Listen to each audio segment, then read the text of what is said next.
এবার একটা আমলের কথা বলি, যে আমলটা অত্যন্ত সহজ, করতে কোনো কষ্ট নাই, পকেট থেকে টাকা পয়সা দেওয়ার কোনো বিষয় নেই এখানে, শুধুমাত্র জোয়ানটা নেড়ে একটু করে আমলটা করতে হবে। যে আমলটা করার মাধ্যমে আল্লাহ জান্নাতে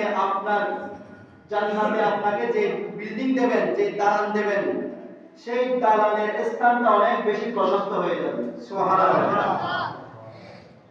হযরত আবু আইয়ুব আনসারী রাদিয়াল্লাহু তাআলা আনহু তিনি বলছেন, আন্না রাসূলুল্লাহ সাল্লাল্লাহু আলাইহি ওয়াসাল্লাম লাইলাতান উসিয়া বিহি মাররা আলা ইব্রাহিম, যে মেরাজের রাতে আমার নবীজি যখন ইব্রাহিম আলাইহিস সালামের পাশ দিয়ে যাচ্ছিলেন, ফাকালা মান মাআকা ইয়া জিবরিল, ইব্রাহিম আলাইহিস সালাম জিজ্ঞেস করলেন, হে জিবরিল, আপনার সাথে ইনি কে?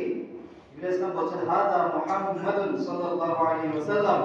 ইব্রাহিম আলাইহিস সালাম বলছেন, হে আল্লাহর নবী ইব্রাহিম, আমার সাথে যিনি আছেন তিনি আখিরি জামানার নবী, সর্বশ্রেষ্ঠ নবী হযরত মুহাম্মদ সাল্লাল্লাহু আলাইহি ওয়াসাল্লাম। সুবহানাল্লাহ। ফাকালা ও জিবরিল, ইব্রাহিম আলাইহিস সালাম ইব্রাহিম আলাইহিস সালামকে বললেন, আমার নবীজিকে বলছেন ইব্রাহিম আলাইহিস সালাম, মুর উম্মাতাকা, হে আখিরি জামানার নবী, আপনি আপনার উম্মতকে আদেশ দিবেন, ফালিয়াকসিরু মিন গিরাসিল জান্নাহ, তারা যেন বেশি বেশি করে জান্নাতের মধ্যে গাছ রোপণ করে। সুবহানাল্লাহ। বেশি বেশি করে জান্নাতে রোপণ করে। আমরা তো দুনিয়াতে আছি, জান্নাতে গাছ রোপণ করা সম্ভব? বলছেন সম্ভব কিভাবে? নবীজি বলছেন, ফাইন্না তুরবাতাহা তিবাতুন ওয়া আরদাহা ওয়াসিআ, জান্নাতের মাটি তো আমাদের মতো মাটি নয়, আমাদের দুনিয়ার মতো মাটি এগুলা। বলছেন, ফাইন্না তুরবাতাহা তুরবাতুন, জান্নাতের মাটিটা অত্যন্ত পবিত্র মাটি, খুশবুদার মাটি, ওয়া আরদাহা ওয়াসিআ, জান্নাতের জমিটা অনেক বেশি প্রশস্ত। আলা ওয়া মা রাসুল জান্নাহ, জান্নাতের বৃক্ষরোপণটা কি, এটা কেমন? তখন বলছেন, লা হাওলা ওয়ালা কুওয়াতা ইল্লা বিল্লাহ, যে বান্দা একবার লা হাওলা ওয়ালা কুওয়াতা ইল্লা বিল্লাহ বলবে, তার জন্য জান্নাতের মধ্যে একটা গাছ রোপণ করে দেওয়া হবে। সুবহানাল্লাহ। শুধু একবার কি লা হাওলা ওয়ালা কুওয়াতা ইল্লা বিল্লাহ, এটা তো সবারই জানা আছে, সবার কি আছে, জানা আছে। আপনি একবার বলবেন, এই হাদিস মোতাবেক জান্নাতের মধ্যে আপনার জন্য একটা কি রোপণ করা হয়েছে, গাছ রোপণ করে দেওয়া হয়েছে। আরেকটা হাদিসে পাক শুনেন, এটার মধ্যে আছে তাও একই, যে আমরা যেটা কালমায়ে তামজিদ বলি, সুবহানাল্লাহি ওয়ালহামদুলিল্লাহি ওয়া লা ইলাহা ইল্লাল্লাহু ওয়াল্লাহু আকবার।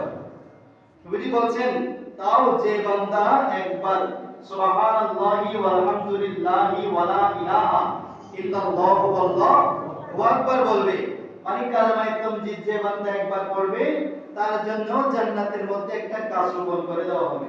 সুবহানাল্লাহ। তাহলে ছোট ছোট আমল, কিন্তু ফজিলত অনেক বেশি।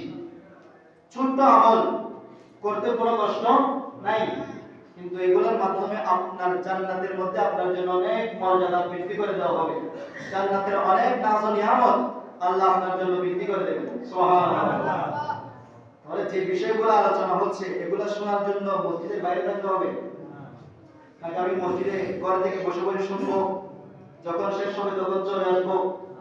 তো শুক্রবার যখন হয়, হাদিসে পাকের মধ্যে আছে, যখন আযান হয় তখন মসজিদের দরওয়াজায় ফেরেশতারা স্বর্ণের প্লেট নিয়ে, স্বর্ণের কলম নিয়ে দাঁড়িয়ে যায়। তো এই ফেরেশতারা দাঁড়িয়ে দাঁড়িয়ে কি করে, যে কোন বান্দা আগে মসজিদে আসতেছে, যে আগে আসে তার নামটা আগে স্বর্ণের কালি দিয়ে লিখে ফেলে। সুবহানাল্লাহ।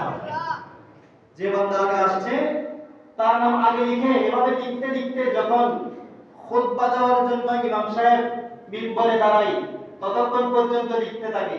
যখন খুতবা শুরু হয়ে যায়, ওই ফেরেশতারা এবার খাতাটা বন্ধ করে তারা খুতবা শোনার জন্য মসজিদে মুসল্লিদের সাথে বসে যায়। সুবহানাল্লাহ। যারা খুতবা দেওয়ার পর আসবে তাদের নাম লিস্টে উঠবে না, উঠবে না, বুঝছো? যাদের নাম উঠানোর ইচ্ছা নাই তারা দেরি করে আসবে, হয়তো ইমাম সাহেব যখন নিয়োগ করবে তখন ঢুকবে। আল্লাহ আমাদেরকে বোঝার তৌফিক দান করুন, সবাই বলুন আমিন। সম্মানিত উপস্থিতি,